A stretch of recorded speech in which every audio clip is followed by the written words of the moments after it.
السلام علیکم۔ Islamic world YouTube channel کے دیکھنے والوں کے لیے آج کا مجرب وظیفہ اولاد کے حصول کے لیے ہے۔ اس وظیفے کو آپ نے 41 دن تک کرنا ہے اور روزانہ آپ نے اس آیت کو 300 مرتبہ پڑھنا ہے۔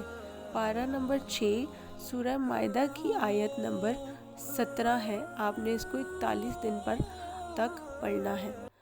بسم اللہ الرحمن الرحیم۔ وَلِلَّهِ مُلْكُ السَّمَاوَاتِ وَالْأَرْضِ وَمَا بَيْنَهُمَا يَخْلُقُ مَا يَشَاءُ وَاللَّهُ عَلَىٰ كُلِّ شَيْءٍ قدیر۔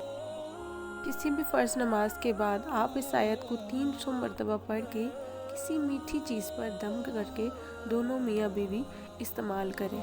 انشاءاللہ اللہ پاک اس کی برکت سے آپ کو اولاد کی نعمت سے نوازے گا۔ یاد رکھیے یہ عمل آپ نے 41 دن تک کرنا ہے۔ انشاءاللہ آپ کو آپ کے مقصد میں کامیابی ملے گی۔